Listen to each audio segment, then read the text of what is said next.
సార్వత్రిక ఎన్నికల్లో భాగంగా పోలింగ్ ముగిసిన అనంతరం ఓట్ల లెక్కింపు కేంద్రం వద్ద కల్పించవలసిన వసతులు పక్కాగా ఏర్పాటు చేయాలని పార్వతీపురం మన్యం జిల్లా కలెక్టర్ నిశాంత్ కుమార్ అధికారులను ఆదేశించారు.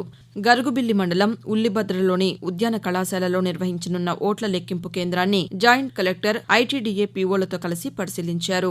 పార్వతీపురం, సాలూరు, కురుపాం, పాలకొండ అసెంబ్లీ నియోజకవర్గ ఎన్నికలతో పాటు అరకు పార్లమెంట్ నియోజకవర్గ ఓట్ల లెక్కింపు చేపట్టనున్నందున అవసరమైన చర్యలు పక్కాగా తీసుకోవాలని సూచించారు.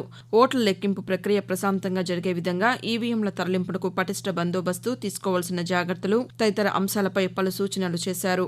ఎక్కడా ఎటువంటి అవాంఛనీయ సంఘటనలు జరగకుండా, లోపాలు తలెత్తకుండా ప్రశాంతంగా, పారదర్శకంగా ఎన్నికల ప్రక్రియ నిర్వహించేలా పక్కా ప్రణాళికతో ఏర్పాట్లు పూర్తి చేసినట్లు వెల్లడించారు. ప్రశాంత ఎన్నికలకు భద్రతాపరమైనటువంటి అన్ని చర్యలు చేపట్టామని పార్వతీపురం మన్యం జిల్లా ఎస్పీ విక్రాంత్ పాటిల్ వెల్లడించారు. ఇప్పటికే జిల్లాకు 3 కంపెనీల సీఆర్పీఎఫ్ దళాలు వచ్చాయని, జిల్లాలో వివిధ ప్రాంతాల్లో ప్రతిరోజు ఫ్లాగ్ మార్చ్ నిర్వహిస్తూ ప్రజల్లో ఆత్మవిశ్వాసం నింపడం జరుగుతుందని పేర్కొన్నారు. ప్రస్తుతం 2 సమీకృత చెక్పోస్టులుగా పనిచేస్తున్నాయని, అదనంగా మరో 3 చెక్పోస్టులను సమీకృత చెక్పోస్టులుగా మార్చడానికి చర్యలు చేపట్టామని అన్నారు. ఎన్నికల నిర్వహణ ప్రశాంతంగా జరిగేందుకు ప్రతి ఒక్కరూ సహకరించాలని ఆయన కోరారు.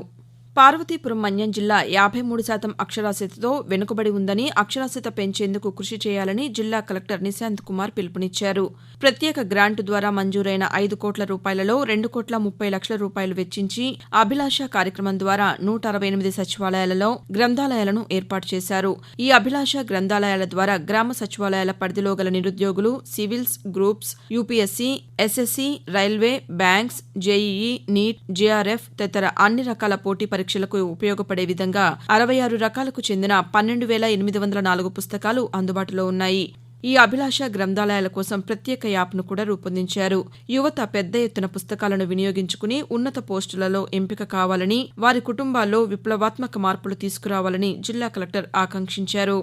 కేసుల సత్వర పరిష్కారానికి రాజీయే ఉత్తమ మార్గమని ప్రిన్సిపల్ జూనియర్ సివిల్ జడ్జి ఏ రమేష్ పేర్కొన్నారు.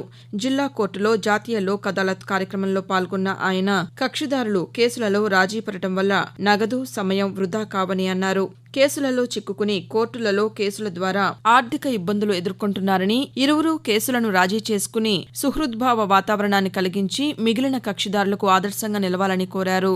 ఉన్నత న్యాయస్థానం, హైకోర్టు వారి సూచనల మేరకు ప్రతి 3 నెలలకు ఒకసారి జాతీయ లోక్ అదాలత్ కార్యక్రమాన్ని నిర్వహిస్తున్నామని, దీనిని కక్షిదారులు అందరూ సద్వినియోగం చేసుకోవాలని సూచించారు.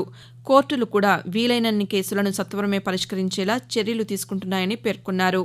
మార్చి నెలలో నిర్వహించిన జాతీయ లోక్ అదాలత్కు మొత్తం 51 కేసులు రాజీ ద్వారా పరిష్కరించబడ్డాయి.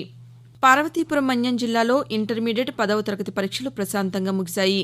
జిల్లాలో పరీక్షా కేంద్రాల్లో ఎక్కడా కూడా ఎటువంటి అవకతవకలు, మాస్ కాపీయింగ్కి తావు లేకుండా పారదర్శకంగా జరిగాయి. జిల్లాలో ఇంటర్మీడియట్ పరీక్షలు 32 కేంద్రాల్లో నిర్వహించగా, మొదటి సంవత్సరం పరీక్షలకు 5,756 మంది విద్యార్థులు, రెండవ సంవత్సరం పరీక్షలకు 5,700 మంది హాజరయ్యారు. సప్లిమెంటరీ విభాగంలో 1,774 మంది విద్యార్థులు పరీక్షలు రాశారు. జిల్లాను క్షయవ్యాధి రహిత జిల్లాగా చేయటమే లక్ష్యంగా పనిచేస్తున్నట్లు పార్వతీపురం మన్యం జిల్లా వైద్య ఆరోగ్య శాఖ అధికారి డాక్టర్ బి జగన్నాథరావు పేర్కొన్నారు.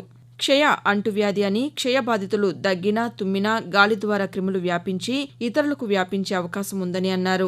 జిల్లాలో 43 డిజిగ్నేటెడ్ మైక్రోస్కోప్ సెంటర్లు, 7 టీబీ యూనిట్లను ఏర్పాటు చేశామని, ఈ కేంద్రాల ద్వారా జనవరి 2023 నుండి డిసెంబర్ వరకు 1,818 పాజిటివ్ కేసులను గుర్తించి అందులో 911 మందికి చికిత్స పూర్తి చేసినట్లు వెల్లడించారు. ప్రతి నీటి బొట్టు ఎంతో విలువైందని ప్రిన్సిపల్ జూనియర్ సివిల్ జడ్జి ఏ రమేష్ అన్నారు. ప్రపంచ జల దినోత్సవ సందర్భంగా ఆయన మాట్లాడుతూ, సృష్టిలో ప్రతి జీవికి నీటి అవసరం ఎంతో ఉందని, నీటిని వృధా చేయకుండా అవసరం మేరకు ఉపయోగించుకోవాలని సూచించారు. వర్షాకాలంలో నీటిని పొదుపు చేసుకోవడానికి ఇంటి ముందు ఇంకుడు గుంతలు ఏర్పాటు చేసుకోవాలని, సామాజిక ఆర్థిక వృద్ధి ఎక్కువగా నీటిపైనే ఆధారపడి ఉంటుందని, తాగునీరు మానవ ఆరోగ్యానికి, శ్రేయస్సుకు చాలా అవసరమని అన్నారు. రానున్న సాధారణ ఎన్నికల దృష్ట్యా ఆంధ్ర, ఒడిశా సరిహద్దు ప్రాంతాల్లో ఏర్పాటు చేసిన చెక్పోస్టుల వద్ద నిరంతరం పటిష్ట నిఘా ఉండాలని పార్వతీపురం మన్యం జిల్లా కలెక్టర్ నిశాంత్ కుమార్ ఆదేశించారు. కురుపాం మండలం మంత్రజోల సమీపంలో మూలిగూడ సెంటర్ వద్ద ఏర్పాటు చేసిన చెక్పోస్టును ఆకస్మికంగా తనిఖీ చేశారు. అక్రమ మద్యం, నగదు తరలించకుండా 24 గంటలు నిరంతరం పటిష్ట నిఘాను పెట్టాలని సూచించారు.